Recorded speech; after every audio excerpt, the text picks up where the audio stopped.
Alhamdulillah, nahmaduhu wa nasta'inuhu wa nu'minu bihi wa natawakkalu alayhi wa na'udhu billahi min shururi anfusina wa min sayyiati a'malina. Man yahdihillahu fahuwal muhtadi wa man yudlil falan tajida lahu waliyyan murshida. Allahumma salli wa sallim ala abdika wa rasulika Muhammadin wa ala alihi wa sahbihi ajma'in. ഇത്തഖുല്ലാഹ് ഇബാദല്ലാഹ്. പ്രിയമുള്ള സഹോദരന്മാരെ, സഹോദരികളെ, സൂറ നിസായിലെ 3-ാമത്തെ ആയത്ത് മുതലാണ് ഇൻഷാ അല്ലാഹ് ഇന്ന് നമ്മൾ പഠിക്കുന്നത്. അഊദു ബില്ലാഹി മിനശ് ശൈത്വാനിർ റജീം. ബിസ്മില്ലാഹിർ റഹ്മാനിർ റഹീം.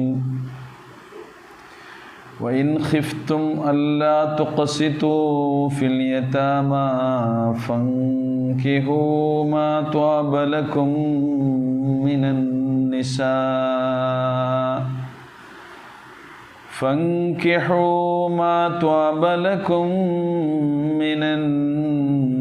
النساء مثنى وثلاث ورباع فإن خفتم ألا تعدلوا فواحدة أو ما ملكت أيمانكم ذلك أدنى ألا تعولوا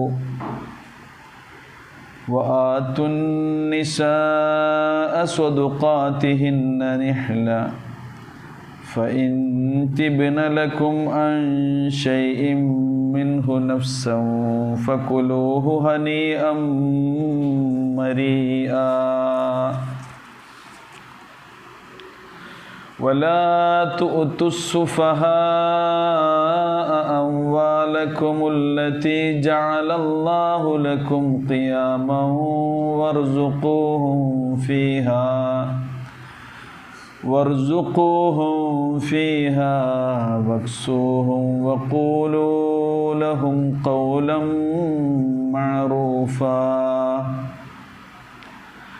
وابتلوا اليتامى حتى إذا بلغوا النكاح فإن آنستم منهم رشدا فادفعوا إليهم أموالهم ولا تأكلوها إسرافا وبدارا أن يكبروا ومن كان غنيا فليستعفف ومن كان فقيرا فليأكل بالمعروف فإذا دفعتم إليهم أموالهم فأشهدوا عليهم وكفى بالله حسيبا.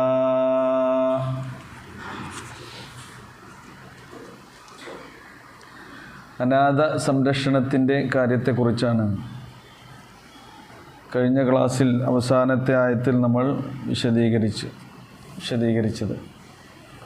അത് നിങ്ങളുടെ സ്വത്തിനോട് കൂട്ടിച്ചേർത്ത് അനാഥകളുടെ സ്വത്തിനെ ഒരിക്കലും നിങ്ങൾ ഭക്ഷിക്കരുത്.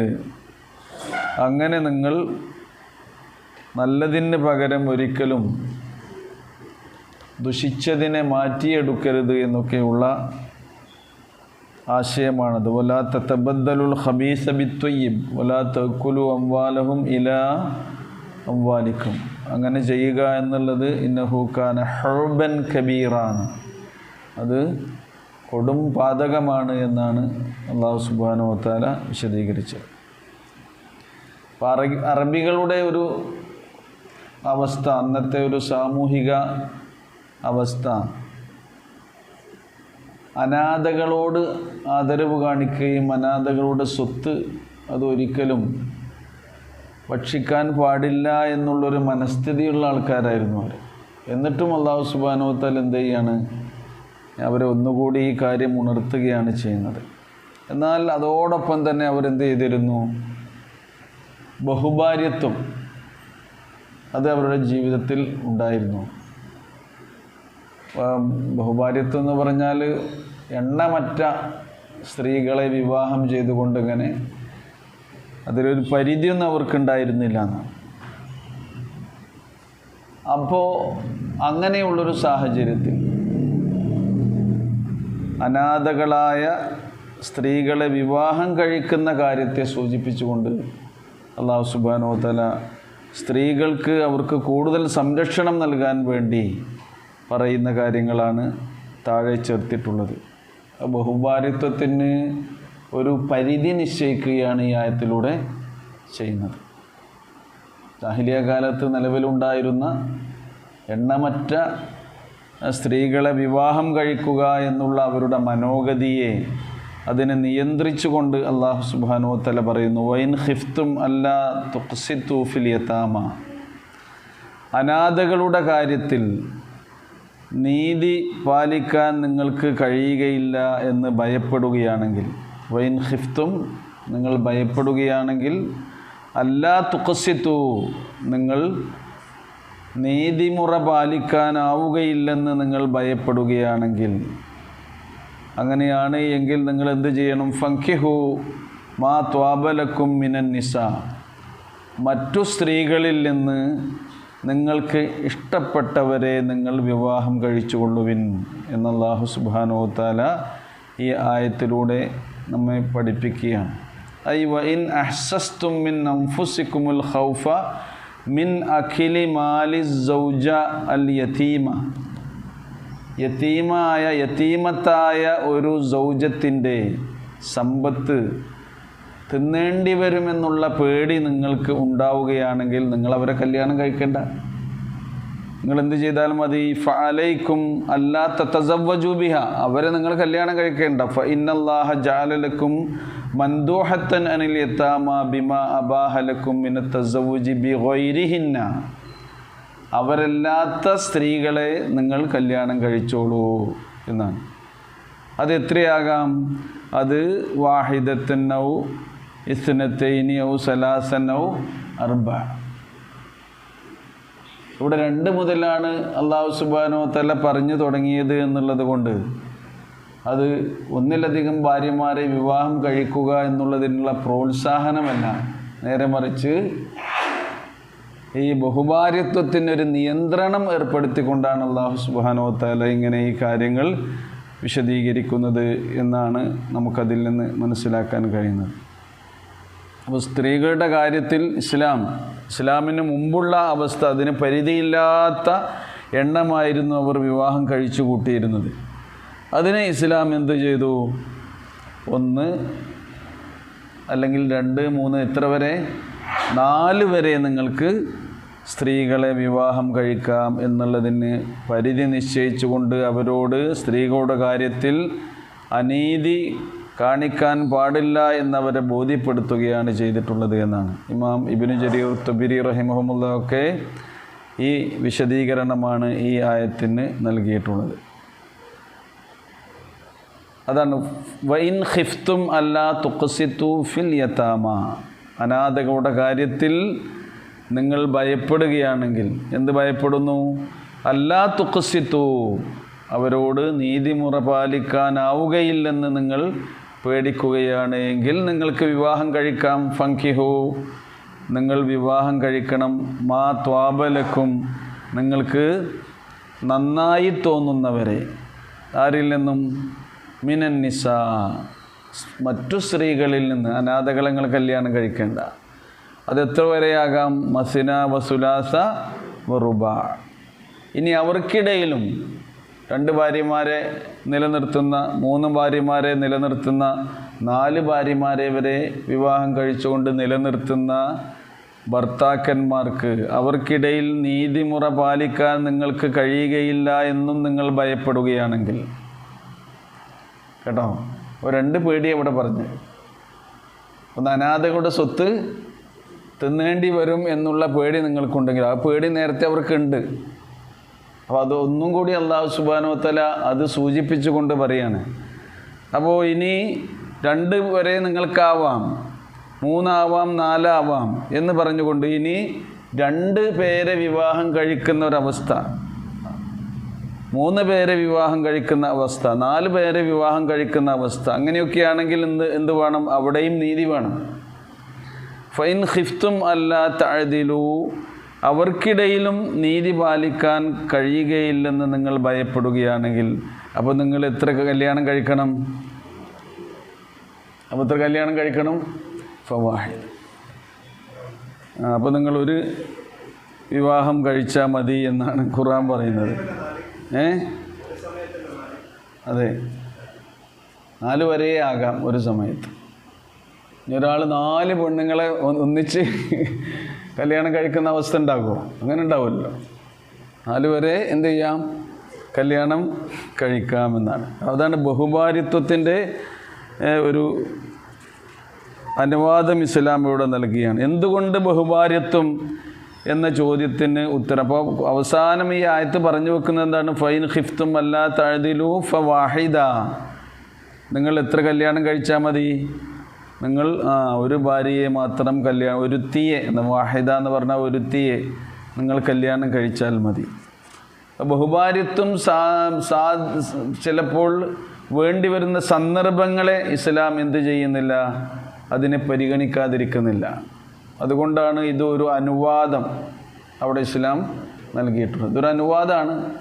അല്ല, സാഹചര്യങ്ങൾ 3 സാഹചര്യങ്ങൾ ഉണ്ടാകാം ബഹുഭാര്യത്വത്തിന്. ഒരാൾ ഒരു സ്ത്രീയെ കല്യാണം കഴിക്കുന്നു. സ്വാഭാവികമായും കല്യാണം കഴിച്ചു കഴിഞ്ഞാൽ എല്ലാവരുടെയും 2 പേർക്കും ആഗ്രഹം ഉണ്ടാകും അവർക്ക് സന്താനങ്ങൾ ഉണ്ടാകണം, അല്ലേ? അപ്പോൾ ഈ സ്ത്രീ പ്രസവിക്കാത്തൊരു സ്ത്രീയാണ്, അവർ വന്ധ്യയാണ് എന്ന് വിചാരിക്കുക.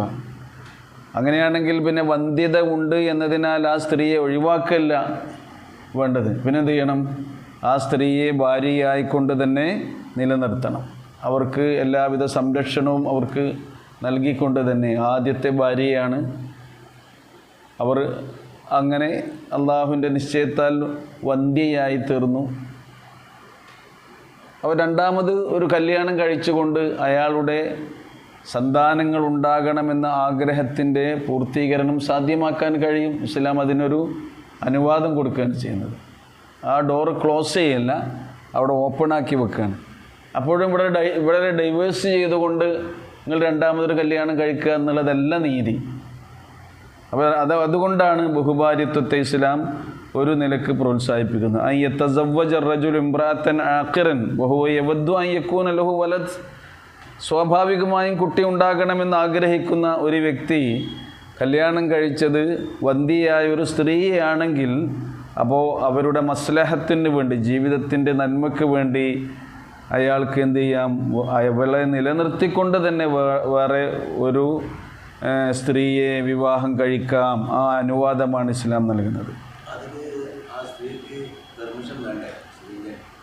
ഏത്? സ്ത്രീൻ്റെ പെർമിഷനൊന്നും അതിൽ വേണ്ടല്ലോ. കാരണം കല്യാണം കഴിക്കുന്ന ആൾ പുരുഷനല്ലേ. പുരുഷനാണ് എന്ത് ചെയ്യുന്നത്? കല്യാണം കഴിക്കുന്നത്. പുരുഷൻ്റെ കാര്യം അവിടെ ഇസ്ലാം സംസാരിക്കുന്നത്. നേരത്തെയുള്ള വിവാഹിതയായിട്ടുള്ള ആരുടെ പെർമിഷൻ ഞങ്ങൾ ചോദിക്കുന്നത്?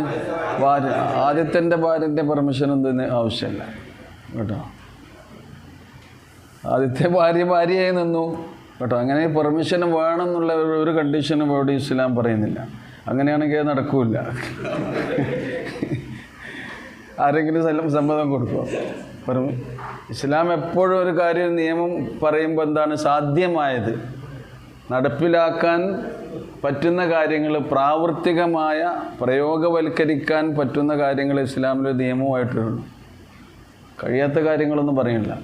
എന്നാൽ ബഹുഭാര്യത്വം പാടില്ല എന്ന് ശാഠ്യം പിടിക്കുന്ന മതനിയമങ്ങളുണ്ട്, അല്ലേ? ഒരു കല്യാണം അതെന്തായാലും അതുകൊണ്ട് തൃപ്തിപ്പെടണം.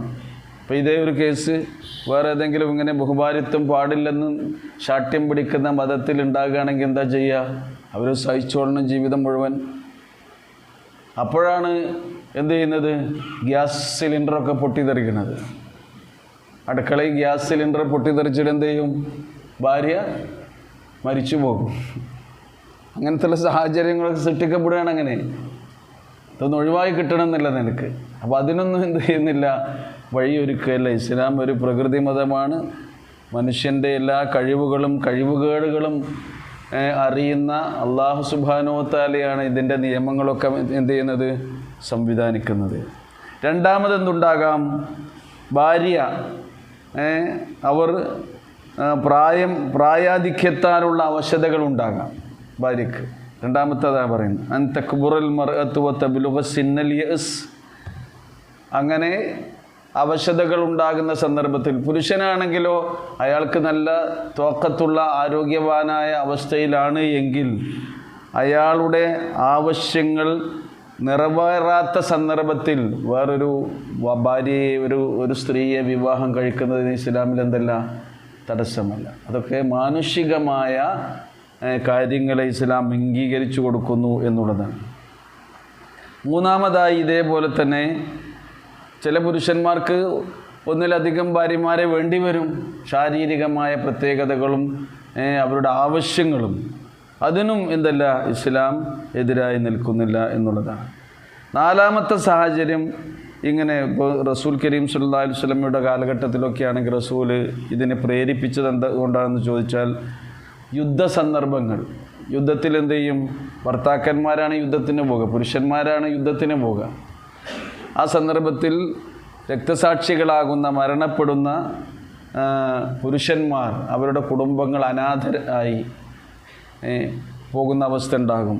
ഭാര്യമാർ വിധവകളായി പോകുന്ന അവസ്ഥ ഉണ്ടാകും. അപ്പോൾ വിധവകളായ ഈ സ്ത്രീകളെ ഏറ്റെടുക്കുവാൻ വേണ്ടി രണ്ടാമത് വിവാഹം കഴിക്കാൻ എന്ത് ചെയ്തിട്ടുണ്ട്? പ്രോത്സാഹനം നൽകിയിട്ടുണ്ട്. അതുകൊണ്ടാണ് അർമിലത്തായ വിധവകളായ സ്ത്രീകളെ സംരക്ഷിക്കുന്നവൻ അസ്സാഇ അലൽ അർമിലത്തി കൽ മുജാഹിദി ഫീ സബീലില്ലാഹ് എന്ന് പ്രവാചക തിരുമേനി സല്ലല്ലാഹു അലൈഹി വസല്ലം പറഞ്ഞിട്ടുണ്ട്. ഇങ്ങനെ വിധവകളായി പോകുന്ന സ്ത്രീകളെ വിവാഹം കഴിച്ചുകൊണ്ട് ഏറ്റെടുക്കുന്ന ഒരാൾ അള്ളാഹുവിൻ്റെ മാർഗത്തിൽ ധർമ്മയുദ്ധം നടത്തുന്നവൻ്റെ പ്രതിഫലമാണ് നേടുന്നത് എന്ന് റസൂലുള്ളാഹി സ്വല്ലല്ലാഹു അലൈഹി വസല്ലം പറഞ്ഞു. അങ്ങനെയുള്ള സാഹചര്യങ്ങളുണ്ടാകും. അപ്പം അങ്ങനെയുള്ള സാമൂഹികമായ പ്രത്യേക സാഹചര്യങ്ങളിൽ എന്ത് ചെയ്യാം? ഒരാൾക്ക് ഇങ്ങനെ ഒന്നിലധികം ഭാര്യമാരെ വിവാഹം കഴിക്കുന്നത് കൊണ്ട് വിരോധമില്ല, ഒരു അനുവാദമാണ് ഇസ്ലാം നൽകുന്നത്. ഇതൊരു ഫർളാണെന്ന് കരുതി നടക്കേണ്ട ആരും കേട്ടോ.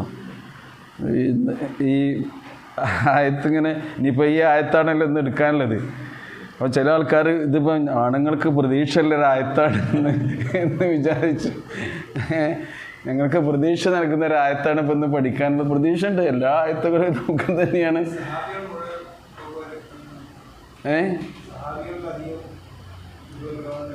ഇല്ല, സഹാബികളിൽ ഇങ്ങനെ തന്നെയാണ്. സഹാബിമാർ എന്ന് പറഞ്ഞാൽ ഈ സാഹചര്യങ്ങൾക്കനുസരിച്ചാണ് അവർ എന്ത് ചെയ്തിട്ടുള്ളത്. അന്ന് സ്വാഭാവികമായും യുദ്ധങ്ങൾ അത് മക്കാ ജീവിത കാലഘട്ടത്തിലില്ല. വിവാഹത്തിൻ്റെ പരിപൂർണമായ നിയമങ്ങളൊക്കെ അത് നടപ്പിലാകുന്നതും ഏകദേശം മക്കാ ജീവിതത്തിൻ്റെ അവസാനത്തോടുകൂടി മദീന ജീവിതത്തിൻ്റെ ആരംഭത്തോടു കൂടിയാണ്. മക്കാ ജീവിതത്തിൻ്റെ കാലം എന്ന് പറഞ്ഞാൽ അന്ന് ഒരു വീട്ടിൽ തന്നെ ഭർത്താവ് മുസ്ലിമായിട്ടുണ്ടാവും, ഭാര്യ മുസ്ലിമായിട്ടുണ്ടാവില്ല കേട്ടോ. ഭാര്യ മുസ്ലിമായിട്ടുണ്ടാകും, എന്നാലും ഭർത്താവ് മുസ്ലിമായിട്ടുണ്ടാവില്ല. മക്കളൊക്കെ മുസ്ലിങ്ങളായിട്ടുണ്ടാവും, ഉമ്മയും ബാപ്പയൊന്നും മുസ്ലിമായിട്ടുണ്ടാവില്ല. അങ്ങനെയുള്ള ഒരു കുടുംബ സാഹചര്യം ഏത് കാലഘട്ടത്തിലുണ്ട്? മക്കാ ജീവിത കാലഘട്ടത്തിലുണ്ട്. അപ്പോൾ ഇത് പാടില്ല. അതായത് വിശ്വാസികളും വിശ്വാസിനികളുമായ സ്ത്രീ പുരുഷന്മാരല്ലാതെ ഒരുമിച്ച് ഇണജീവിതം നയിക്കാൻ പാടില്ല എന്നുള്ള ആയത്ത് അവതീർണമാകുന്നത് ഏകദേശം മക്കാ ജീവിത കാലഘട്ടത്തിൻ്റെ അവസാനത്തിൽ മദീന ജീവിത കാലഘട്ടത്തിൻ്റെ ആദ്യത്തോടു കൂടിയാണ്. അങ്ങനെയുള്ളൊരു സാഹചര്യമുണ്ട്. എല്ലാ സഹാബിമാരും അങ്ങനെ ഒന്നിലധികം വിവാഹം കഴിച്ചവരൊന്നുമല്ല. ഇനി പ്രവാചക തിരുമേനി സ്വല്ലല്ലാഹു അലൈഹി വസല്ലം തന്നെ നോക്കൂ. അറബികൾ പൊതുവെ എന്താണ് ഒന്നിലധികം വിവാഹം കഴിക്കുന്ന, ഒരു വിവാഹം മാത്രം കഴിക്കുന്ന എത്രയോ അറബികളുണ്ട്. ഏകപത്നികളെ മാത്രം ജീവിതത്തിൽ സഖികളായി കൂട്ടിക്കൊണ്ട് നടക്കുന്ന എത്രയോ അറബികൾ. അപ്പോൾ അറബികളെല്ലാവരും ഒന്നിലധികം വിവാഹം കഴിക്കുന്നവരാണ് എന്ന് വിചാരിക്കേണ്ട. ഇനിയിപ്പോൾ സാധാരണഗതിയിൽ അവരിങ്ങനെ സംഭാഷണത്തിലൊക്കെ പറയാൻ എത്ര വിവാഹം കഴിച്ചിട്ടുണ്ട് എന്ന് ചോദിക്കും. ഭാര്യമാരെ കുടുംബത്തിനൊക്കെ കൂട്ടുമ്പോൾ ഒരു കല്യാണമേ കഴിച്ചിട്ടുള്ളൂ എന്ന് ഒന്നേ കഴിച്ചിട്ടുള്ളൂ എന്ന് അവരിങ്ങോട്ട് പറയും. അപ്പോൾ ഒന്നിലധികം കഴിക്കാം എന്നുള്ളൊരു പ്രേരണ അവരുടെ ഭാഗത്തുനിന്ന് ഉണ്ട് എന്നുള്ളതാണ്. ഞാൻ സാന്ദർഭികമായ ഒരു കാര്യം പറയുകയാണ്. ബഹുമാന്യനായ CP ഉമർ സുലമി, അപ്പോൾ അദ്ദേഹം ഞങ്ങൾ ഒരുമിച്ചിങ്ങനെ ജിദ്ദയിലേക്ക് യാത്ര പോയ സന്ദർഭത്തിൽ അവിടെ അറബി പണ്ഡിതന്മാരും സുഹൃത്തുക്കളും ഷെയ്ഖുമാരൊക്കെ ഉണ്ടായിരുന്നു. ഉമർ സുലമിക്ക് അവർ വലിയ സ്വീകരണമൊക്കെ നൽകി. അങ്ങനെ ഒറ്റയ്ക്കിരുന്ന് ഇങ്ങനെ ഭക്ഷണം കഴിച്ച് സംസാരിക്കുന്നതിന് പല കാര്യങ്ങളും കുടുംബകാര്യങ്ങളൊക്കെ ചോദിച്ചു. അപ്പോൾ ഷെയ്ഖിന് എത്ര ഭാര്യമാരുണ്ട് എന്ന് ചോദിച്ചു. എനിക്കൊരു ഭാര്യയേ ഉള്ളൂ എന്ന് പറഞ്ഞു. അപ്പോൾ അവിടെ കൂടിയവരിൽ അധികം ആൾക്കാരും ഒന്നിലധികം ഭാര്യമാരുള്ള ഒരു സദസ്സിൽ ആണ് ഇരിക്കുന്നത്. ഒരു ഭാര്യയേ ഉള്ളൂ ചോദിച്ചു. ഒരു ഭാര്യ. എന്നാൽ ഒന്നും കൂടെ കല്യാണം കഴിച്ചുകൂടെ എന്ന് പറഞ്ഞു. അതിന് CP ഉമർ സുല്ലമി നൽകിയൊരു മറുപടി ഉണ്ട്. മാ മാത്തത്ത് ഖദീജത്തി എന്നാണ്. എൻ്റെ ഖദീജ മരിച്ചിട്ടില്ല കേട്ടോ. അതോടുകൂടി പിന്നെ അവർക്ക് ഒരു വർത്താനം തല്ല ഒന്നും അതിനെക്കുറിച്ച് പിന്നെ വേറെ വർത്താനമായി. പിന്നെ ഈ വിഷയം തന്നെ വിട്ട് പിന്നെ വർത്താനം മാറി. അതൊരു നല്ല മറുപടിയാണ് അല്ലേ. മാ മാത്തത്ത് ഖദീജത്തി, എൻ്റെ ഖദീജ മരിച്ചിട്ടില്ല എന്ന് പറഞ്ഞാൽ എന്താ? പ്രവാചക തിരുമേനി സ്വല്ലല്ലാഹു അലൈഹി വസല്ലം ഒന്നിലധികം ഭാര്യമാരെ പിന്നീട് കല്യാണം കഴിച്ചിട്ടുള്ളത് അന്നത്തെ സാമൂഹ്യ സാഹചര്യത്തിനനുസരിച്ചാണ്. അതുവരെ നബിയുടെ പത്നി ആരായിരുന്നു? ഖദീജ ബീവി മാത്രമായിരുന്നു എന്നുള്ളതാണ്. ഖദീജ ബീവി ആരായിരുന്നു? അപ്പോൾ നബി സല്ലല്ലാഹു അലൈഹി വസല്ലം സ്ത്രീലമ്പടനാണ് എന്നൊക്കെ ആക്ഷേപിച്ചിരിക്കുന്ന ആളുകൾ എന്താണ് ശരിക്കും ചരിത്രവും നബിയുടെ കുടുംബവും പ്രവാചക തിരുമേനി സല്ലല്ലാഹു അലൈഹി വസല്ലം ആരാണെന്നും കൃത്യമായി പഠിക്കാത്ത ആളുകളാണ്. പ്രവാചക തിരുമേനി സല്ലല്ലാഹു അലൈഹി വസല്ലമക്ക് 25 വയസ്സ് പ്രായമുണ്ടാകുമ്പോൾ ആണ് വിധവയായ ഖദീജ റളിയല്ലാഹു അൻഹയെ റസൂലുള്ളാഹി സ്വല്ലല്ലാഹു അലൈഹി വസല്ലം വിവാഹം കഴിക്കുന്നത്. എത്ര വയസ്സ് പ്രായമുണ്ട് ഖദീജ ബീവിക്ക്? 40 വയസ്സുണ്ട്. ഇന്നിപ്പോൾ അങ്ങനെ ഒരു കല്യാണം നടക്കുമോ? 25 വയസ്സുള്ള ഒരു ചെറുപ്പക്കാരൻ, അതും വിധവ എന്ന് പറഞ്ഞാൽ ഒരു ഭർത്താവല്ല, ഒരു ഭർത്താവിൽ 2 കുട്ടികളുണ്ടായി, ആ ഭർത്താവ് മരിച്ചു. പിന്നെ ഒരു ഭർത്താവ് കല്യാണം കഴിച്ചു, അതിലും 2 കുട്ടികളുണ്ടായി, ആ ഭർത്താവും മരിച്ചു. 2 ഭർത്താവിനെ വരെ ജീവിതത്തിൽ പങ്കാളിയായി സ്വീകരിച്ചുകൊണ്ട് അവരൊക്കെ മരണശേഷം പിന്നീടും വിധവയായി നിൽക്കുന്ന 40 വയസ്സുള്ള ഖദീജ ബീവിയാണ് ആര് വിവാഹം കഴിക്കുന്നത്? അപ്പോൾ പഠിക്കണ്ടേ നമ്മൾ? 25 വയസ്സുള്ള ചെറുപ്പക്കാരനായ മുഹമ്മദ് മുസ്തഫ റസൂലുള്ളാഹി സ്വല്ലല്ലാഹി അലൈഹി വസല്ലം വിവാഹം കഴിക്കുന്നത് ആ പ്രവാചകനാണ്. പിന്നീട് സ്ത്രീലമ്പടനാണ് എന്ന് ഇസ്ലാമിൻ്റെയും അതേപോലെ തന്നെ ഖുർആനിൻ്റെയും ശത്രുക്കൾ അധിക്ഷേപിച്ച് നടക്കുന്നത് നമ്മൾ മനസ്സിലാക്കണം. അപ്പോൾ അതിന് ശേഷം ആണ് ഇനിയും രണ്ടാമത് ബഹുഭാര്യത്വത്തിൻ്റെ തുടക്കത്തിൽ നബി ഖദീജ ബീവി മരിച്ചതിന് ശേഷം ആദ്യമായി കല്യാണം കഴിച്ചത് ആരെയാണ്? സൗദ റളിയല്ലാഹു അൻഹയാണ്. സൗദ റളിയല്ലാഹു അൻഹ റസൂലിനെ കാട്ടിലും പ്രായം ഉള്ള ആൾ തന്നെയാണ്, വയോധികയാണ് അവർ. അപ്പോൾ പിന്നീട് നടന്ന കല്യാണം, പിന്നീട് ആയിഷ റളിയല്ലാഹു അൻഹയെ വിവാഹം കഴിക്കുന്നത്. ആയിഷ റളിയല്ലാഹു അൻഹ മദീന ജീവിതത്തോടു കൂടിയാണ് അവർ ഒരുമിച്ച് കൂടുന്നത്. ഈ സൂറയുടെ ആദ്യ ഭാഗത്തെ നമ്മൾ മനസ്സിലാക്കിയല്ലോ, പഠിച്ചല്ലോ അല്ലേ. പിന്നെ നടക്കുന്ന ഓരോ വിവാഹങ്ങളും അത് വേറൊരു വിഷയമായിട്ട് ഇൻഷാ അല്ലാഹ് നമ്മൾ ഡിസ്കസ് ചെയ്യുന്നുണ്ട്. അവിടെ നമുക്ക് വിശദമായി അത് പഠിക്കാം. അപ്പോൾ ഓരോ സന്ദർഭത്തിനും സാഹചര്യത്തിനും അനുസരിച്ചാണ് ഇസ്ലാമിക ഈ വിവാഹ നിയമത്തെ അധിക്ഷേപിക്കുന്നവരും ആക്ഷേപിക്കുന്നവരും പരിഹസിക്കുന്നവരും ഇടിച്ചു താഴ്ത്തുന്നവരും ഇകഴ്ത്തുന്നവരുമായ ആളുകൾ മനസ്സിലാക്കേണ്ടത് ജീവിതത്തിൽ പ്രായോഗികമായ നിർദ്ദേശങ്ങൾ. കാരണം ജീവിതഗന്ധിയായ ഒരു ആദർശമാകുന്നു ഇസ്ലാം എന്ന് കൂടുതൽ നമ്മെ ബോധ്യപ്പെടുത്തുന്ന വിധത്തിലുള്ള നിയമങ്ങളും നിർദ്ദേശങ്ങളുമാണ് ഇതിലൂടെ നമുക്ക് നൽകുന്നത് എന്നാണ്. അപ്പോൾ എന്തുകൊണ്ടാണ് ഇത് എന്നാണ്. ഫൈൻ ഖിഫ്തും അല്ലാ തഅദിലു ഫവാഹിദത്തൻ, കേട്ടോ. ഇനി നിങ്ങൾ ഭയപ്പെടുകയാണെങ്കിൽ, എന്ത് ഭയപ്പെടുകയാണെങ്കിൽ? അവർക്കിടയിൽ നീതി പാലിക്കണം എന്നുള്ളതാണ്. നീതി പാലിക്കുക എന്ന് പറഞ്ഞാൽ 2 ഭാര്യമാരെ ജീവിത പങ്കാളികളാക്കി ജീവിതം നയിച്ചു കൊണ്ടിരിക്കുന്ന ഭർത്താക്കന്മാർ ശ്രദ്ധിക്കേണ്ടത് ഒരുത്തർക്ക് പ്രത്യേക പരിഗണനയും ശ്രദ്ധയും അവർക്ക് പ്രത്യേക വിഭവങ്ങൾ നൽകുന്ന ഒരു രീതി ഉണ്ടാകാൻ പാടില്ല. ഭക്ഷണമാണെങ്കിലും വസ്ത്രമാണെങ്കിലും പാർപ്പിടമാണെങ്കിലും സുരക്ഷിതത്വമാണെങ്കിലും എല്ലാം ഏതുപോലെ ആയിരിക്കണം? ഒരേപോലെ ആയിരിക്കണം. ഒരു ഭാര്യയുടെ അരികിൽ പകൽ സമയം എത്ര ചെലവഴിച്ചോ അത്ര സമയവും മറ്റേ ഭാര്യയുടെ അരികിലും എന്ത് ചെയ്യണം? ചെലവഴിക്കണം.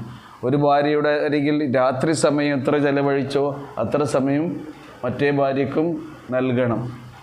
അത് പ്രവാചക തിരുമേനി സല്ലല്ലാഹു അലൈഹി വസല്ലം അതിന് ശരിക്കും ഇങ്ങനെ ദിവസങ്ങൾ നിശ്ചയിച്ചു കൊടുത്തിരിക്കുകയായിരുന്നു ഇണകൾക്കിടയിൽ. അതൊക്കെ ചരിത്രത്തിൽ നമുക്ക് മനസ്സിലാക്കാൻ കഴിയും. അവർക്കിടയിൽ ആ വിഷയത്തിൽ എന്തുണ്ടായിട്ടില്ല? പ്രവാചകൻ്റെ നീതിയോടുകൂടിയുള്ള ഈ അവരുടെ സൗകര്യങ്ങൾ വീതിച്ചു കൊടുക്കുന്നതിൽ അവർക്ക് ഒരു പ്രശ്നവും ഉണ്ടായിട്ടില്ല.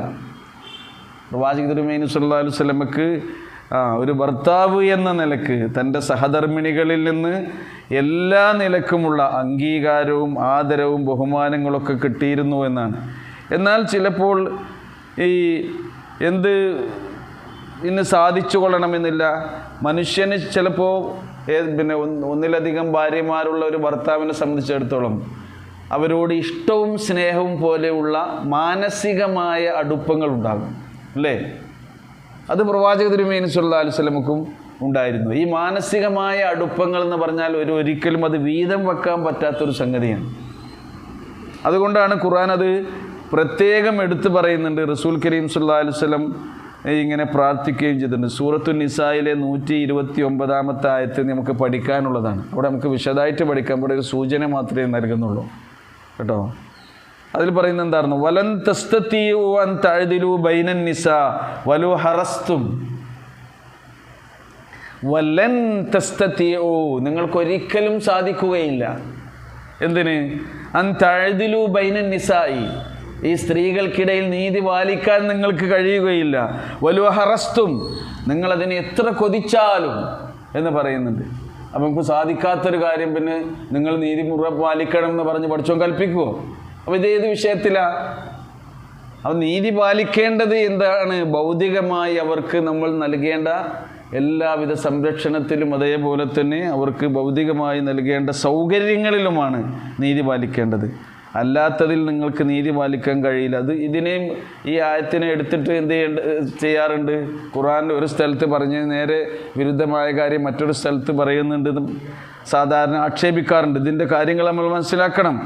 അതുകൊണ്ടാണ് പ്രവാചക തിരുമേനി സല്ലല്ലാഹു അലൈഹി വസല്ലം, നബി സല്ലല്ലാഹു അലൈഹി വസല്ലം പറഞ്ഞു, ഭൗതിക കാര്യങ്ങളിൽ നിങ്ങൾ ഇങ്ങനെ അനീതി പ്രവർത്തിക്കുകയാണെങ്കിൽ, ഏതെങ്കിലും ഒരു ഭാര്യയോട് കൂടുതൽ ചായ്വുണ്ടാവുകയാണ് എങ്കിൽ നിങ്ങൾക്ക് അവർക്ക് ഇത്ര സ്ക്വയർ ഫീറ്റ് വീടാണ് വെച്ച് കൊടുത്തിട്ടുള്ളത്. ഒരാൾക്ക് സാധാരണ ഇപ്പോൾ ഒരു വീടിന് എത്ര സ്ക്വയർ ഫീറ്റ് ഉണ്ടാവും? എഞ്ചിനീയർ സാധാ ഇപ്പോൾ എല്ലാം പരിധി വീടാണെന്നാണ് പറയുന്നത്. 1000 സ്ക്വയർ ഫീറ്റ് അല്ലേ പോരെ? ഒരു ചെറിയ ഒരു ഒത്ത വീട് എത്ര? 1000 സ്ക്വയർ ഫീറ്റിലൊരു വീട് ഒരു ഭാര്യയ്ക്ക് വെച്ച് കൊടുത്താൽ ഇപ്പുറത്തെ ഒരു 1100 പാടില്ല, അല്ലെങ്കിൽ 1200 1300 പാടില്ല. സൗകര്യങ്ങൾ ഒരേ പോലെ ആയിരിക്കണം. അപ്പുറത്തെ വീട്ടിൽ AC വെച്ചെടുത്തിട്ടുണ്ട്. ഇവിടെ പോൾക്ക് പത്ര വലിയ ചൂടൊന്നുമില്ല, അവിടെ നല്ല തണലും തണുപ്പൊക്കെ ഉള്ള സ്ഥലമാണ് എന്ന് പറഞ്ഞാൽ അവിടെ കൊടുക്കാതിരിക്കാൻ പാടില്ല. ഇപ്പുറത്ത് വാഷിംഗ് മെഷീനൊക്കെ വാങ്ങി കൊടുത്തിട്ടുണ്ട്, അവിടെ സൗകര്യമൊക്കെ ഉണ്ട്, നല്ല അലക്കാനൊക്കെ. അപ്പോൾ എൻ്റെ വക്കത്ത് തന്നെയാണ് അവർ താമസിക്കുന്നത് എന്ന് പറഞ്ഞുകൊണ്ട് അവർക്ക് ആ സൗകര്യങ്ങൾ നിഷേധിക്കാൻ പാടില്ല. അങ്ങനെയാകുമ്പോൾ എന്തായി? അനീതി വന്നു. അപ്പുറത്ത് വാഹനം വാങ്ങിക്കൊടുത്തു, ഇപ്പുറത്തേക്ക് വാഹനത്തിൻ്റെ ഒന്നും ആവശ്യമില്ല, അവർ ടൗണിൽ തന്നെയാണ്. എന്താവശ്യത്തിന് വേണ്ട ഇറങ്ങി നടന്ന് അവിടെ വാങ്ങിയാൽ മതി. മറ്റവർക്ക് കുറച്ച് ദൂരെയാണ്, അവർക്ക് വാഹനത്തിലൊക്കെ വരണം. അത് പാടില്ല. ഏത് കാര്യങ്ങളിലാണെങ്കിലും എന്ത് വേണം? അവിടെ നീതി പാലിക്കണം. അതുകൊണ്ട് തന്നെയാണ് ഖുർആൻ പറഞ്ഞത്, നിങ്ങൾ പേടിക്കുകയാണെങ്കിൽ, ആ പേടി വരെ നിങ്ങൾക്ക് ഉണ്ടെങ്കിൽ ഈ വലിയടങ്ങേറിന് നിങ്ങൾ നിൽക്കണ്ട. ഫൈൻ ഖിഫ്തും, നിങ്ങളെങ്ങാനും ഭയപ്പെടുകയാണെങ്കിൽ, അല്ലാ തഅദിലു, നിങ്ങളുടെ ഭാര്യമാർക്കിടയിൽ നീതി പാലിക്കാൻ കഴിയില്ല എന്നാണ് നിങ്ങൾക്ക് പേടിയെങ്കിൽ, ഫവാഹിദ, അങ്ങനെയാണെങ്കിൽ എത്ര മതി? ഒരു ഭാര്യയെ നിങ്ങൾ ആ വിവാഹം കഴിച്ചുകൊണ്ട് സമാധാനത്തോടുകൂടി സ്വസ്ഥമായി കഴിഞ്ഞോളൂ എന്ന് തന്നെയാണ് പറയുന്നത്. പ്രവാചക തിരുമേനി സല്ലല്ലാഹു അലൈഹി വസല്ലം ഖദീജ റളിയല്ലാഹു അൻഹ മരിക്കുന്നത് വരെ എന്ത് ചെയ്തിട്ടില്ല? വേറെ കല്യാണം കഴിക്കുന്നതിനെക്കുറിച്ച് ആലോചിച്ചിട്ടില്ലെന്ന് മാത്രമല്ല, എവിടെയോ നമ്മൾ മനസ്സിലാക്കേണ്ടത്, പ്രവാചകൻ്റെ പത്നിയായ ഖദീജ റളിയല്ലാഹു അൻഹയുടെ കൂടെ ജീവിച്ച ആ ജീവിതാനുഭവങ്ങളെ പ്രവാചകൻ മരണം വരെ എന്ത് ചെയ്തിട്ടില്ല? മറന്നിട്ടില്ല. അതുമല്ല, സഹകളത്രകളായ മറ്റു ഭാര്യമാരുടെ കരികിൽ വെച്ച് തന്നെ നബി പലപ്പോഴും ആരെപ്പറ്റി പറയും? ഓ, എൻ്റെ ഖദീജ ഉണ്ടായിരുന്നെങ്കിൽ എന്ന് പറയും. ഖദീജ ഉണ്ടായിരുന്നെങ്കിൽ അങ്ങനെയായിരുന്നു. ആരോട്? പിന്നെ ദേഷ്യം പിടിക്കാതിരിക്കോ? മരിച്ചു പോയിട്ടുണ്ട്. എന്നാലും നോക്കൂ, നമ്മുടെ ഉമ്മഹാത്തുൽ മുഅ്മിനാണ്, അവരുടെയൊക്കെ ഗീറ എന്ന് പറഞ്ഞാൽ ആത്മരോഷം, സ്ത്രീ സഹജമായ ആത്മരോഷം അവർ അപ്പം പ്രകടിപ്പിക്കും. നബി ആ പല്ലൊക്കെ പോയി കിഴവിയായി തീർന്നിട്ടുള്ള ആ വയോധികയായ അവരെ കുറിച്ചാണ് നിങ്ങൾ ഇപ്പോഴും ഓർക്കണത് എന്നവരെ അവരിൽ നിന്ന് പലരും നബിയോട് മറുപടി പറഞ്ഞ സാഹചര്യങ്ങൾ ഉണ്ടായിട്ടുണ്ട്. അപ്പം അതാണ്, മരിച്ചാലും ഓർക്കുന്ന അവസ്ഥയിലേക്ക് ആര് മാറണം? ഖദീജമാര് മാറണം കേട്ടോ. ഇവിടെ ഇരിക്കുന്നവരൊക്കെ ഖദീജമാരല്ലേ? ഇപ്പോൾ സദസ്സിലിരിക്കുന്നവരൊക്കെ ഖദീജമാരാണ്. അവർ ഭർത്താവിനെ സംബന്ധിച്ചിടത്തോളം അവർ മരിച്ചാലും ആരാണ് മരിക്കുക നമുക്കറിയില്ല, അവരെ വീണ്ടും ഓർക്കുന്ന ഒരു തലത്തിലേക്ക് അവരുടെ ആ ഭാര്യ എന്ന പദവിയെ ഉയർത്തിക്കൊണ്ടുവരാൻ ഓരോ സ്ത്രീക്കും കഴിയണമെന്നാണ് ആ സംഭവങ്ങളൊക്കെ നമുക്ക് മനസ്സിലാക്കാൻ കഴിയും. ഇനി അതിന് നിങ്ങൾക്ക് മറ്റു സ്ത്രീകളെ കല്യാണം കഴിക്കാൻ നിങ്ങൾക്ക് കഴിഞ്ഞിട്ടില്ല എങ്കിൽ കേട്ടോ, അതിനും കഴിഞ്ഞിട്ടില്ല എങ്കിൽ വേറൊരു ഓപ്ഷൻ കൂടി എന്ത് ചെയ്യുന്നുണ്ട് അല്ലാഹു സുബ്ഹാനഹു വ തആല പറയുന്നത്. സ്ത്രീകളെ കല്യാണം കഴിക്കണമെങ്കിൽ ആർക്കാ ചെലവ്? സ്ത്രീകളെ കല്യാണം കഴിക്കാൻ ഒരു വിവാഹത്തിന് ഇസ്ലാമികമായി ചെലവ് വരുന്നത് ആർക്കാണ്? പുരുഷനാണ്. എപ്പോഴും ചെലവഴിക്കേണ്ടവനാണ് ആര്? പുരുഷൻ. വിവാഹത്തിലൂടെ ഒരിക്കലും പുരുഷന് സ്വത്ത് വരുന്നില്ല. ഇവിടെ തന്നെ പോവുകയാണ്. ചെലവ് എന്നാണ്.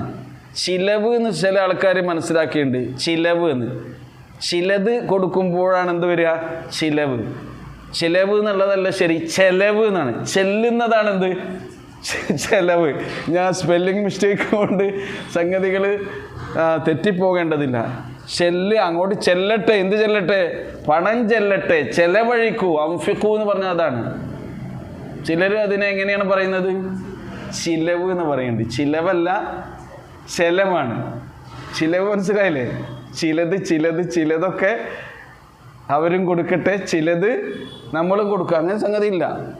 വലീമത്ത് സദ്യ അത് നമ്മൾ പൗതി വരും പൗതി നമ്മളും, അങ്ങനെ സംഗതി ഇല്ലല്ലോ. ഇസ്ലാമിൽ അങ്ങനെയല്ല. അപ്പോൾ ആ കാര്യങ്ങൾ തന്നെ നമ്മൾ മനസ്സിലാക്കണം. അതുകൊണ്ടാണ് അല്ലാഹു സുബ്ഹാനഹു വ തആല പറയുന്നത്. ഇനി രണ്ടാമത്തെ ഓപ്ഷൻ എന്താണ്? അപ്പോൾ അതിന് മഹറിൻ്റെ ചിലവുണ്ടാകും, മറ്റ് വിവാഹത്തിൻ്റെ അവരുടെ വസ്ത്രം കാര്യങ്ങളൊക്കെ ചിലവുണ്ടാകും, വലീമത്തിൻ്റെ ചിലവൊക്കെ ഉണ്ടാകും. ഇനി അതും നിങ്ങൾക്ക് കഴിയില്ല എങ്കിൽ ഔ മാ മലക്കത്ത് ഐമാനുക്കും, അല്ലെങ്കിൽ നിങ്ങളുടെ വലങ്കൈകൾ ഉടമപ്പെടുത്തിയിട്ടുള്ള നിങ്ങളുടെ അടിമകളിൽ നിന്ന് നിങ്ങൾ വിവാഹം കഴിക്കണം എന്നാണ് പറയുന്നത് കേട്ടോ. അടിമ സ്ത്രീകളിൽ നിന്ന് എന്ത് ചെയ്യണം? നിങ്ങൾ വിവാഹം കഴിക്കണം. ദാലിക അതാകുന്നു അതിന അല്ലാ തഊലു. ആല യഈലു എന്നുള്ളതിന് രണ്ട് അർത്ഥതലങ്ങളുണ്ട്. ഒന്നെന്താണെന്നോ, ഒന്ന് ശരിക്ക് പ്രാരാബ്ധമുണ്ടാവുക, ഭാരമായി വരിക, വിഷമമായി വരിക എന്നാണ്. അപ്പോൾ നിങ്ങൾക്ക് പ്രാരാബ്ധം ഇല്ലാതിരിക്കാൻ, നിങ്ങൾക്ക് പ്രാരാബ്ധം വരാതിരിക്കാൻ, വിവാഹത്തിലൂടെ നിങ്ങൾക്ക് വിഷമവും ബുദ്ധിമുട്ടും വരാതിരിക്കാൻ അതാകുന്നു ഏറ്റവും നല്ലത്, ഏറ്റവും യോജിച്ചത്. അപ്പോൾ അതുകൊണ്ട് നിങ്ങൾക്ക് ഇടങ്ങാറാകേണ്ട, സാമ്പത്തിക ബുദ്ധിമുട്ടൊന്നും ഉണ്ടാകേണ്ട. പിന്നെ മറ്റൊരർത്ഥം നിങ്ങളുടെ ജീവിതത്തിൽ ക്രമക്കേടുകൾ ഉണ്ടാവുക എന്നാണ്. അപ്പോൾ നിങ്ങളുടെ ജീവിതത്തിൽ ക്രമക്കേടുകളില്ലാതിരിക്കാനും അതാകുന്നു ഏറ്റവും നല്ലത്. അപ്പോൾ കുടുംബജീവിതം എന്നൊക്കെ പറഞ്ഞാൽ വളരെ ഉത്തരവാദിത്തമുള്ളൊരു സംഗതി തന്നെയാണ്. ഒരാൾ വിവാഹം കഴിക്കുമ്പോൾ, അതുകൊണ്ടാണ് റസൂലുള്ളാഹി സ്വല്ലല്ലാഹു അലൈഹി വസല്ലം ചെറുപ്പക്കാരോട് പറഞ്ഞത്, യാ മഅ്ശറ ശബാബ് മനിസ്തതാഅ മിൻകുമുൽ ബാഅ. അൽ ബാഅ എന്ന് പറഞ്ഞല്ലോ അല്ലേ? അൽ ബാഅ എന്ന് പറഞ്ഞാൽ എന്താണ്? ഒരു സ്ത്രീയെ ഏറ്റെടുത്തുകൊണ്ട് തൻ്റെ ജീവിത സഖിയാക്കി സംരക്ഷിക്കാനുള്ള എല്ലാ അർത്ഥത്തിലുമുള്ള തയ്യാറെടുപ്പ്, കഴിവ് എന്നാണ്. മാനസികമായി, ശാരീരികമായി, സാമ്പത്തികമായി ഒക്കെയുള്ള കഴിവ്, പ്രാപ്തി നേടിയ നിങ്ങൾ എന്ത് ചെയ്യണം? പിന്നെ വെറുതെ നിൽക്കാൻ പാടില്ല. നിങ്ങളെന്ത് ചെയ്യണം? വിവാഹം കഴിച്ചോളൂ എന്നാണ്. ഇനി സാമ്പത്തികമായിട്ടുള്ള സംഗതി എന്ന് പറഞ്ഞാൽ അത് ആര് തരുന്നതാണ്? അല്ലാഹു സുബ്ഹാനഹു വ തആല തരുന്നതാണ്. നിങ്ങൾക്ക് ജീവിക്കാൻ, നിങ്ങൾ ജീവിക്കുന്ന പോലെ തന്നെ ഒരാളെ കൂടി നിങ്ങളുടെ ജീവിതത്തിലേക്ക് ഇണയായി കൂട്ടിക്കൊണ്ടുവന്ന് ജീവിക്കാൻ കഴിയും എന്നുണ്ടെങ്കിൽ നിങ്ങളതിനൊരുങ്ങണം. അങ്ങനെ ഒരുങ്ങിയാൽ, നിങ്ങൾ ദരിദ്രനാണെങ്കിൽ വിവാഹത്തിലൂടെ അള്ളാഹു നിങ്ങളെ ധന്യരാക്കി തരും എന്ന് പറഞ്ഞിട്ടുണ്ട്. വിവാഹം കഴിച്ചതിന് ശേഷം അള്ളാഹു നിങ്ങൾക്ക് ധന്യത നൽകും. ശരിക്കുള്ള ധന്യത എന്ന് പറഞ്ഞാൽ എന്താണ്? അൽ ഘിന ഘിനൻ നഫ്സാണ്. മാനസികമായിട്ടുള്ള ഈ ധന്യത അത് കൈവരിക്കാനുള്ള മുൻഗണനയാണ് ഇസ്ലാം ഇവിടെ നൽകുന്നത് എന്ന് കാണാൻ കഴിയും. പ്രവാചക തിരുമേനി സ്വല്ലല്ലാഹു അലൈഹി വസല്ലം അതുകൊണ്ടാണ് പ്രാർത്ഥിച്ചത് കേട്ടോ, അല്ലാഹുമ്മ ഇന്ന ഹാദാ ഖസമി ഫീമാ അംലിക്. ഭാര്യമാർക്കിടയിലേ നബി ഇങ്ങനെയൊക്കെ ചെയ്തു, എല്ലാവർക്കും ഒരേപോലെയുള്ള സൗകര്യങ്ങൾ ചെയ്തു കൊടുത്തിട്ട് നബി പ്രാർത്ഥിച്ചത് എന്താണെന്നോ? അല്ലാഹുവേ, ഞാൻ എനിക്ക് കഴിവ് നൽകിയ കാര്യത്തിൽ ഭാര്യമാരുടെ വിഷയത്തിൽ എൻ്റെ വീതം വെപ്പാണ് റബ്ബേ ഇത് കേട്ടോ. ഇങ്ങനെയാണ് ഞാൻ ഈ ഭൗതിക സൗകര്യങ്ങൾ അവർക്കിടയിൽ വീതം വച്ചിട്ടുള്ളത്. ഫലാ തുആഖിദിനി ഫീമാ ലാ അംലിക്. എനിക്ക് ഒരിക്കലും ഉടമപ്പെടുത്താൻ കഴിയാത്ത കാര്യത്തിൽ എന്നെ നീ പിടികൂടരുതേ റബ്ബേ. അതാണ് എന്താ പറഞ്ഞത്? മാനസികമായി ഏതെങ്കിലും ഒരാളോട് കൂടുതൽ താല്പര്യം ഉണ്ടാകാൻ ഇടയുണ്ട്. അതൊന്നും മനുഷ്യൻ്റെ കഴിവിൻ്റെ കൃത്യമായി ഓരിച്ച് കൊടുക്കാൻ കഴിയുന്ന കാര്യത്തിൽ പെട്ടതല്ല. അതുകൊണ്ടാണ് ഖുർആൻ ഏത് നമ്പറാണ് സൂറത്തുൻ നിസാ നമുക്ക് പഠിക്കാനുള്ളത്? 129 കേട്ടോ. അവിടെ വെച്ചും മറ്റു കാര്യങ്ങൾ നമുക്ക് വിശദീകരിക്കാം ഇൻഷാ അല്ലാഹ്.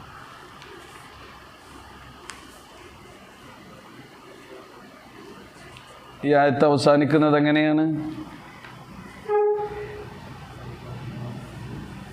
അല്ലാ തഊലു. അവിടെ അവസാനിച്ചു അല്ലേ? ഇനി ആയത്തൊന്ന് ഓതി നോക്കി. وَإِنْ خِفْتُمْ أَلَّا تُقْسِطُوا فِي الْيَتَامَى فَانكِحُوا مَا طَابَ لَكُم مِّنَ النِّسَاءِ مَثْنَى وَثُلَاثَ وَرُبَاعَ فَإِنْ خِفْتُمْ أَلَّا تَعْدِلُوا فَوَاحِدَةً أَوْ مَا مَلَكَتْ أَيْمَانُكُمْ ذَلِكَ أَدْنَى أَلَّا تَعُولُوا وَآتُوا النِّسَاءَ صَدُقَاتِهِنَّ نِحْلَةً. ഇനി വിവാഹവേളയിൽ നിങ്ങൾ എന്ത് ചെയ്യണം? വആത്തുൻ നിസാ, സ്ത്രീകൾക്ക് അങ്ങോട്ട് കൊടുക്കണം കേട്ടോ. അപ്പം നിങ്ങൾ ഏതെങ്കിലും ഒരു അനാഥ സ്ത്രീയെ കല്യാണം കഴിച്ചിട്ട് ഓരോ സ്വത്തും കൂടി ഇങ്ങോട്ട് കൊണ്ടത് അവർ നമുക്ക് അടിച്ചു മാറ്റി സുഖമായിട്ട് ജീവിക്കാമെന്നുള്ള ധാരണയൊക്കെ വിട്ടേക്കൂ. അതാണ് ഇതുവരെ പറഞ്ഞത് കേട്ടോ. അപ്പോൾ നിങ്ങൾ എന്ത് ചെയ്യണം? ഇങ്ങോട്ട് വലിക്കുന്നതിനെയല്ല, അങ്ങോട്ട് കൊടുക്കുന്നതിനെ കുറിച്ചാണ് ആലോചിക്കേണ്ടത്. വാത്തുൻ നിസ്വാ, സ്ത്രീകൾക്ക് നിങ്ങൾ നൽകണം. സ്വദുഖാത്തിഹിന്ന, അവരുടെ സ്വദുഖാത്ത് എന്ന് പറഞ്ഞാൽ സ്വദൂഖ് എന്നൊക്കെ പറഞ്ഞാൽ ഐ മുഹൂറഹുന്ന, അവരുടെ മഹറുകൾ നൽകണം. മഹർ എന്ന് പറഞ്ഞാൽ എന്താണ്? ശരിക്ക് വിവാഹ മൂല്യം അത് നൽകണം. എങ്ങനെ? നിഹില, അവർക്ക് പാരിതോഷികമായി നൽകണം എന്നാണ് പറയുന്നത്. നിഹില എന്ന പദത്തിനും വ്യത്യസ്തമായ അർത്ഥങ്ങളുണ്ട്. അത് ശരിക്ക് ഔപചാരികമായ ഒരു ബാധ്യതയായി നിങ്ങൾ നിറവേറ്റണം. അതൊരു നിർബന്ധമായ ബാധ്യതയാണ്. വിവാഹം സാധുവാകണമെങ്കിൽ എന്ത് വേണം? മഹർ കൊടുക്കണം. മഹറുണ്ടെങ്കിൽ എന്ത് വിവാഹം സാധുവാവുകയുള്ളൂ എന്നാണ്.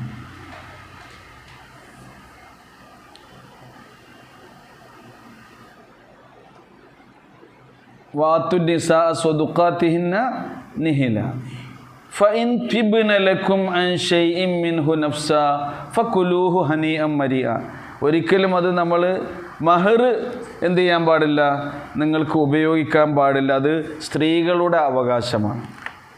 എന്നാൽ ചില ആളുകളൊക്കെ എന്ത് ചെയ്യും? അത് പിതാവിൻ്റെ അവകാശമായിട്ട് കാണും മഹർ കേട്ടോ. അന്ന് ജാഹിലിയ കാലത്തും അങ്ങനെ ഉണ്ടായിരുന്നു. മഹർ സ്ത്രീകൾക്ക് കൊടുക്കുന്ന മഹറിൻ്റെ ഉടമ ആരാണെന്ന്? സ്ത്രീയുടെ ഉപ്പയാണ്, പിതാവാണ് എന്ന നിലയ്ക്ക് അവരത് എടുക്കുകയും അവരുപയോഗിക്കുകയും ചെയ്യുന്ന രീതി ഉണ്ടായിരുന്നു. അപ്പോൾ അത് ഇസ്ലാം വിലക്കുകയും അതിൻ്റെ അവകാശികൾ സ്ത്രീകളാണ്. വിവാഹം എന്ന് പറഞ്ഞാൽ ശരിക്ക് മഹർ നൽകി പാരിതോഷികം നൽകി സ്ത്രീകളെ ആദരിക്കുന്ന വേദിയാണ് എന്ന് പഠിപ്പിക്കുകയാണ് ഇസ്ലാം ചെയ്യുന്നത്. ഫഇൻ തിബ്ന ലക്കും, ഇനി നിങ്ങൾക്ക് നന്നായി തീരുകയാണ് എങ്കിൽ, ഫഇൻ തിബ്ന ലക്കും അൻ ഷൈഇൻ മിൻഹു ഫകുലൂഹു ഹനീഅൻ മരിഅ എന്നാണ്. നല്ല മനസ്സോടുകൂടി നല്ല മനസ്സോടുകൂടി അവർ നിങ്ങൾക്ക് ആ മഹറിൽ നിന്ന് വല്ലതും വിട്ടു തരികയാണെങ്കിൽ, തിബ്ന, ത്വാബ എന്ന പദത്തിൽ നിന്നാണ് എന്ത് വരുന്നത്? തിബ്ന. ഫൈൻ തിബ്ന ലക്കും എന്നാണ്. അപ്പോൾ ത്വയ്യിബായ നല്ല മനസ്സോടുകൂടി അവർ നിങ്ങൾക്ക് വല്ലതും അതിൽ നിന്ന് വിട്ടുതരുന്ന പക്ഷം, അൻഷൈ, മഹർ ഒന്നിച്ചല്ല, ആ മഹറിൽ നിന്ന് എന്തെങ്കിലും നിങ്ങൾക്ക് വിട്ടുതരുന്ന പക്ഷം നിങ്ങൾക്ക് എന്ത് ചെയ്യാം? ഫകുലൂഹു ഹനീഅം മരീഅ, അതിൽ നിന്ന് വളരെ സുഖകരമായ രീതിയിൽ, ഹനീ മരീ, അതേപോലെ തന്നെ മംഗളമായ രീതിയിലും അതിൽ നിന്ന് നിങ്ങൾ ഉപയോഗിച്ചു കൊള്ളുവിൻ. മഹറാണെന്ന് കരുതി ഒരു കുടുക്കം വന്നു, ഒരു തിടുക്കം വന്നു, ഒരു ബുദ്ധിമുട്ട് വന്നു എന്ന് വിചാരിക്കുക. അപ്പോൾ അത് നിങ്ങൾ അവരുടെ പെർമിഷനോടുകൂടി നല്ല മനസ്സോടുകൂടി അവർ നിങ്ങൾക്ക് നൽകുകയാണെങ്കിൽ അതിൽ നിന്ന് നിങ്ങൾക്ക് എന്നാണ്, നിങ്ങൾക്ക് ഉപയോഗിക്കുന്നതിന് വിരോധമില്ല എന്ന് ഖുർആൻ മഹറിൻ്റെ കാര്യം പറയുന്നതിന് ശേഷം പറയുകയാണ്. അതേപോലെ സൂറ നിസായിൽ 20-ാമത്തെ ആയത്തിൽ ഇനി വരാനുണ്ട്. വൈൻ അറത്തും ഇസ്തിബ്ദാല സൗജിൻ മക്കാന സൗജിൻ വആതൈതും ഇഹ്ദാഹുന്ന ഖിൻതാറൻ ഫലാ തഖുദൂ മിൻഹു ഷൈഅ. മഹറിന് എത്രയാണെന്ന് അവിടെ പരിധി പറഞ്ഞിട്ടില്ല എന്നുള്ളതാണ്. മഹറിന് എത്രയായിരിക്കണം പരിധി എന്ന് പറഞ്ഞിട്ടില്ല. നമ്മളൊക്കെ ചരിത്രത്തിൽ കേട്ടിട്ടുണ്ട്. ഉമർ ഇബ്നുൽ ഖത്താബ് റളിയല്ലാഹു അൻഹു അദ്ദേഹത്തിൻ്റെ ഖുതുബയിൽ മസ്ജിദുൻ നബവിയിൽ വെച്ച് ആ സദസ്സിനെ ഉത്ബോധിപ്പിച്ചൊരു കാര്യം. അന്ന് സ്ത്രീകളൊക്കെ മഹർ കൂടുതൽ ഇങ്ങനെ ചോദിക്കാൻ തുടങ്ങിയപ്പോൾ ആൺകുട്ടികൾ, ചെറുപ്പക്കാരായ ആളുകളൊക്കെ പുര നിറഞ്ഞു നിന്നു. ഇപ്പം പെൺകുട്ടികൾ പുര നിറഞ്ഞു നിൽക്കുക എന്ന് പറയാറില്ലേ, വിവാഹം കഴിക്കാൻ ബുദ്ധിമുട്ടിയിട്ട്. കാരണം എന്തുകൊണ്ടാ? സ്ത്രീധനം കൊടുക്കാനില്ലാഞ്ഞിട്ടേ. പൊന്നും പണ്ടും സ്ത്രീധനമൊക്കെ കൊടുക്കണം, എന്നാലേ പെൺകുട്ടികൾ കല്യാണം കഴിച്ചു പോകുന്ന ഒരവസ്ഥ. അതേപോലെ ആൺകുട്ടികൾ പുര നിറഞ്ഞു നിൽക്കുക. എന്തുകൊണ്ട്? മഹർ അവർ ചോദിക്കുന്നത്ര കൊടുക്കാനില്ലാത്തത് കൊണ്ട്. അപ്പോൾ ഉമർ റളിയല്ലാഹു അൻഹു പറഞ്ഞു, നിങ്ങൾ ഈ ചെറുപ്പക്കാരെ ബുദ്ധിമുട്ടിക്കരുത്, നിങ്ങൾ എന്ത് ചെയ്യണം? മഹറിലൊരു ലിമിറ്റ് വെക്കണം എന്നൊരു നിർദ്ദേശം ഉമർ റളിയല്ലാഹു അൻഹു അന്നത്തെ ഒരു സാമൂഹിക പ്രശ്നം, വിവാഹരംഗത്തുള്ളത് പരിഹരിക്കാൻ വേണ്ടി ഒരു നിർദ്ദേശമായി വെച്ചപ്പോൾ സ്ത്രീകളുടെ ഭാഗത്തുനിന്ന് ഒരു സ്ത്രീ എഴുന്നേറ്റ് നിന്ന് ഉമർ റളിയല്ലാഹു അൻഹുവിനോട് ചോദിച്ചു, നിങ്ങളാരാണ് അതിന് പരിധി നിർണ്ണയിക്കാൻ? അല്ലാഹു സുബ്ഹാനഹു വ തആല വിശുദ്ധ ഖുർആനിൽ ഞങ്ങളുടെ മഹറിന് പരിധി നിശ്ചയിച്ചിട്ടില്ല. അപ്പോൾ മഹർ ആവശ്യപ്പെടേണ്ടതും മഹർ എത്രയാണെന്ന് പറയേണ്ടതും ആരാ? ശരിക്ക് സ്ത്രീകളാണ്. അത് നമ്മളെ നിശ്ചയം എന്ന് പറഞ്ഞൊരു സംഗതി ഉണ്ടല്ലോ അല്ലേ, കല്യാണ നിശ്ചയം. ആ നിശ്ചയങ്ങളിൽ ശരിക്ക് ഇത് അവരോട് ചോദിക്കണം, നിനക്കെന്താ മഹർ വേണ്ടേ മോളെ എന്ന് ആരോട് ചോദിക്കണം? മകളോട് ചോദിക്കണം. അവർ പറയുന്ന മഹറാണ് എന്ത് ചെയ്യേണ്ടത്? അതിൻ്റെ മഹറായി നിശ്ചയിക്കേണ്ടത്. അവിടെ പുരുഷന്മാരുടെ ഒരു കാര്യങ്ങൾക്ക് വിടേണ്ടതല്ല. ഇസ്ലാമിക നിർദ്ദേശങ്ങളും നിയമങ്ങളും ഒക്കെ അങ്ങനെ തന്നെയാണ്. അപ്പോൾ നിയമങ്ങൾ പരമാവധി നമ്മൾ നടപ്പിലാക്കാൻ ശ്രദ്ധിക്കുകയാണ് വേണ്ടത്. അപ്പോഴാണ് ആ സ്ത്രീ എഴുന്നേറ്റ് നിന്ന് ഉമർ റളിയല്ലാഹു അൻഹുവിനോട് പറഞ്ഞത്. ഈ ആയത്താണ് ഓതിയത്, സൂറത്തുൻ നിസായിലെ 20-ാമത്തെ ആയത്ത്. നമ്മൾ പഠിക്കാനുള്ളത് വൈൻ അറത്തും ഇസ്തിബ്ദാല സൗജിൻ മക്കാന സൗജിൻ, ഒരു ഭാര്യയുടെ സ്ഥാനത്തൊരു മറ്റൊരു ഭാര്യയെ പകരം വെക്കാൻ നിങ്ങൾ ഉദ്ദേശിക്കുകയാണെങ്കിൽ, കേട്ടോ, അത് പിന്നെ വിശദീകരിക്കും. വആതൈതും ഇഹ്ദാഹുന്ന ഖിൻതാറ, ആദ്യത്തെ ഭാര്യയ്ക്ക് നിങ്ങളൊരു കൂമ്പാരം തന്നെ മഹർ നൽകിയിട്ടുണ്ടെങ്കിലും ഫലാ തഖുദൂ മിൻഹു ഷൈഅ, അതിൽ നിന്ന് മഹറിൽ നിന്ന് നിങ്ങൾ യാതൊന്നും എടുക്കരുത് എന്നൊരു. ഖിൻതാർ എന്ന് പറഞ്ഞാൽ എത്രയാ?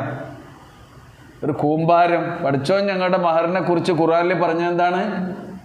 ഖിൻതാർ എന്ന പ്രയോഗമാണ്, കൂമ്പാരം എന്നാണ്. അതിന് നിങ്ങൾ കണക്ക് പറയാ എന്നാണ് ഒരു സ്ത്രീ ചോദിച്ചത്. അപ്പോൾ അതിൽ നിന്ന് മനസ്സിലാക്കേണ്ടത് എന്താ? സ്ത്രീകൾ നല്ലോണം ദീന് പഠിക്കണം.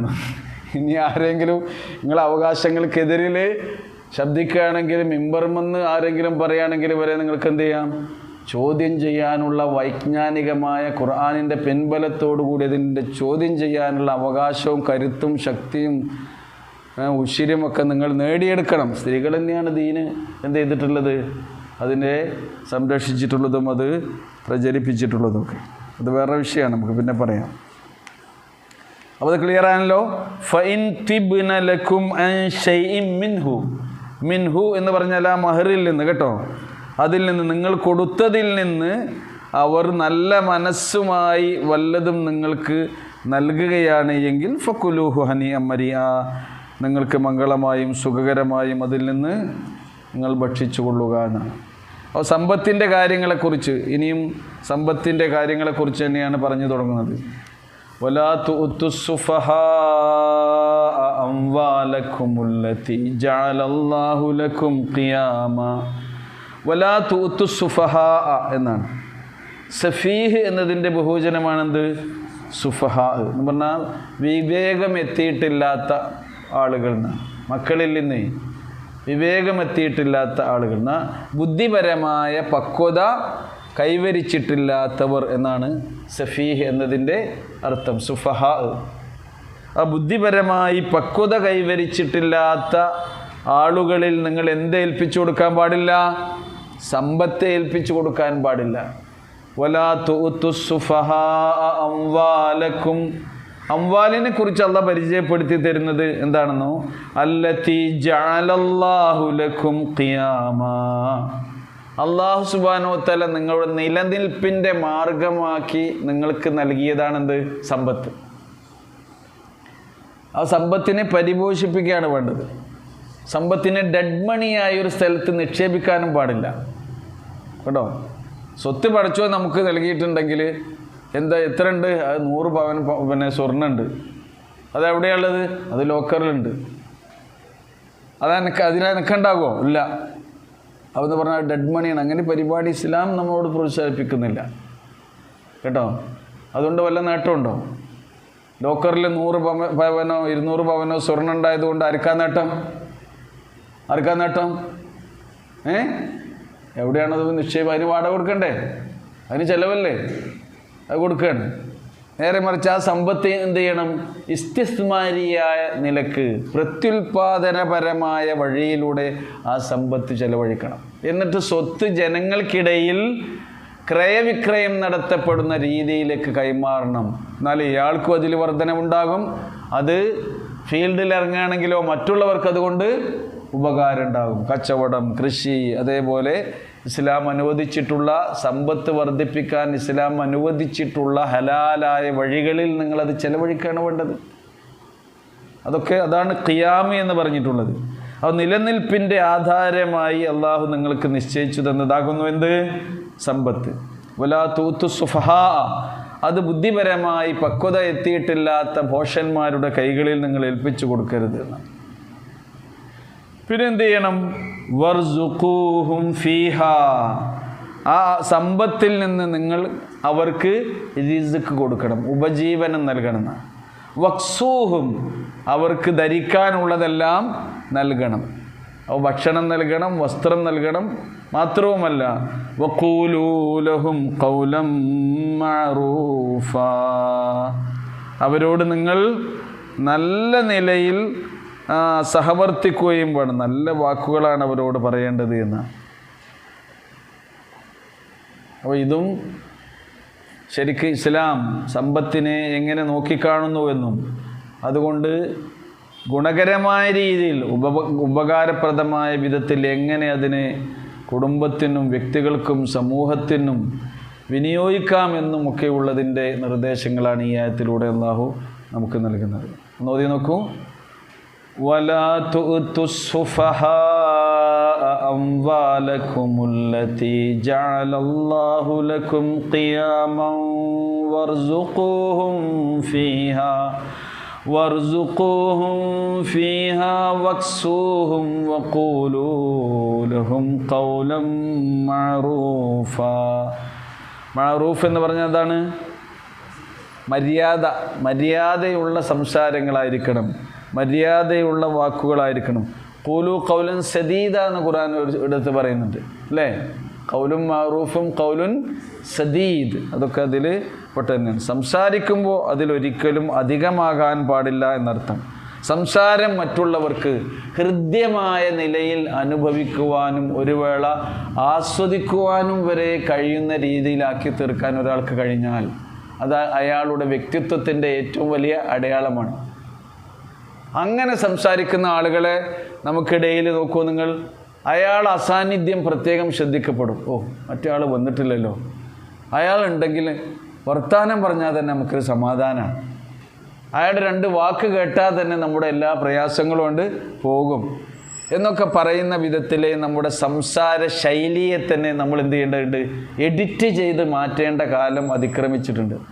ഖുർആൻ പറഞ്ഞിട്ടുള്ള സംസാരത്തിൻ്റെ വിശേഷണമായി ഖൗൽ, സംസാരത്തിൻ്റെ വിശേഷണമായി ഖുർആൻ പറഞ്ഞിട്ടുള്ള മഅറൂഫ്, സദീദ് എന്നൊക്കെ. ചില ആൾക്കാർ ആ സീനിന് പുള്ളിയിടും കേട്ടോ കേട്ടോ. അള്ളാഹ് പറഞ്ഞെന്താണ്? ഖൗലൻ സദീദ ബിസ്സീനി, ഡോട്ടുവാലയല്ല, ഡോട്ടുവാലുള്ള അല്ല. അപ്പോൾ എന്തായി? ഷദീദായി. ഖൗലുൻ ഷദീദ് എന്ന് പറഞ്ഞാൽ എന്താ? നല്ല ഒരള്ള വാക്ക് പറയണമെന്ന്, നല്ല കഠിനമായ വാക്ക് പറയണമെന്ന്, അടിച്ചിരുത്തണം, പറഞ്ഞു നിർത്തണം എന്നൊക്കെ പറയുന്നത്. അങ്ങനെയല്ല. സംസാരം എപ്പോഴും എന്ത് ചെയ്യണം? എല്ലാവർക്കും പറ്റുന്ന രീതിയിൽ മാന്യമായ രൂപത്തിലാക്കണം. അല്ലാഹു സുബ്ഹാനഹു വ തആല നമ്മെ അനുഗ്രഹിക്കുമാറാകട്ടെ. റഹ്മാനായ റബ്ബേ, വിശുദ്ധ ഖുർആനിൻ്റെ ആയത്തുകൾ അത് പാരായണം ചെയ്യുവാനും പഠിക്കുവാനും അതിൻ്റെ ആശയങ്ങൾ ഗ്രഹിക്കുവാനും പഠിച്ചറിഞ്ഞ കാര്യങ്ങൾ ജീവിതത്തിൽ പ്രാവർത്തികമാക്കുവാനും നീ ഞങ്ങൾക്കെല്ലാവർക്കും തൗഫീക്ക് നൽകി അനുഗ്രഹിക്കണമേ. ഞങ്ങളിൽ നിന്ന് മരണപ്പെട്ടു പോയ എല്ലാവർക്കും മഗ്ഫിറത്തും റഹ്മത്തും നൽകണമേ. ഞങ്ങൾക്കിടയിലെ രോഗികൾക്ക് പരിപൂർണ ശിഫയും ശമനവും ശാന്തിയും നൽകി നീ അനുഗ്രഹിക്കണമേ തമ്പുരാനെ. റബ്ബനാ തഖബ്ബൽ മിന്നാ ഇന്നക അന്ത സമീഉൽ അലീം വതുബ് അലൈനാ ഇന്നക അന്ത തവ്വാബുർ റഹീം വസല്ലല്ലാഹു തആല അലാ ഖൈരി ഖൽഖിഹി മുഹമ്മദിൻ വഅലാ ആലിഹി വസ്വഹ്ബിഹി അജ്മഈൻ. സുബ്ഹാന റബ്ബിക റബ്ബിൽ ഇസ്സത്തി അമ്മാ യസിഫൂൻ വസലാമുൻ അലൽ മുർസലീൻ വൽഹംദുലില്ലാഹി റബ്ബിൽ ആലമീൻ.